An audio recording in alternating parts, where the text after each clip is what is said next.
Hello दोस्तों, मैं Aryan Shukla, business advisor and founder online business workshop.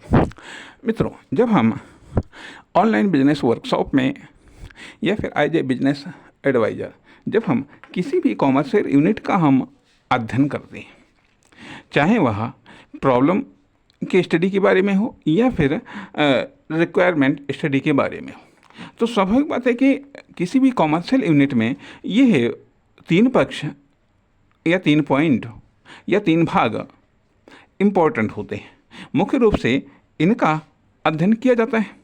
एक तो कर्ता आता है, अर्थात वो कॉमर्शियल यूनिट जो किसी कॉमर्शियल एक्टिविटी या किसी फर्म, दुकान, कंपनी के रूप में होती है, वह करता है। वो बिजनेस को चलाने वाली यूनिट है, बिजनेस को चलाने वाला वह करता है, अर्थात बिजनेस का एक पक्ष। दूसरी तरफ आता है कि उसका जो एरिया है, उसका एरिया अर्थात उसका जो दूसरा पक्ष है, चाहे पब्लिक हो, कस्टमर हो या पब्लिक और कस्टमर से रिलेटेड जो भी एरिया हो, कंडीशंस हो, परिस्थितियाँ हों, वो सब चीज़ें, ये दूसरा पक्ष अध्ययन किया जाता है। तीसरा पक्ष में उसके और कस्टमर या पब्लिक के बीच में उसकी कनेक्टिविटी, सोसाइटी के बीच में, अर्थात उसकी और कस्टमर के बीच में कनेक्टिविटी, उसकी और पब्लिक के बीच में कनेक्टिविटी, उसकी और सोसाइटी के बीच में कनेक्टिविटी, तथा उसकी जातीय कनेक्टिविटी, अर्थात उसकी खुद के समाज में कनेक्टिविटी, तथा उसका स्थान, अर्थात उसके कनेक्टिविटी इंडस्ट्री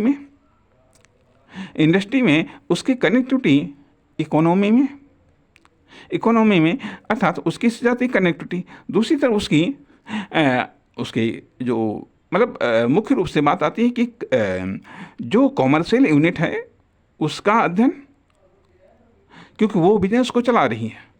दूसरा पक्ष है जो कस्टमर से रिलेटेड। तीसरा पक्ष है उसकी कनेक्टिविटी। ये तो मुख्य फैक्टर है। ये किसी भी कॉमर्शियल यूनिट या किसी भी बिजनेस के ये 3 पक्ष हैं, इनका अध्ययन किया जाता है। यहाँ पर क्या दिक्कतें हैं, यहाँ पर क्या प्रॉब्लम है, इसलिए इनको डिफाइंड किया जाता है, तथा न केवल इनको डिफाइन किया जाता है बल्कि इनकी क्वालिटी और क्वांटिटी को भी डिफाइंड किया जाता है। ये किसी समय विशेष में किसी कॉमर्शियल यूनिट की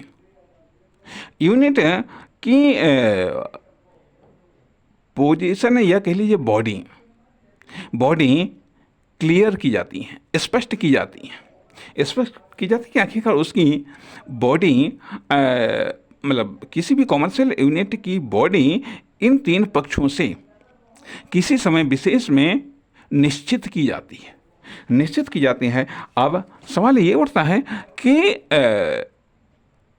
डेवलपमेंट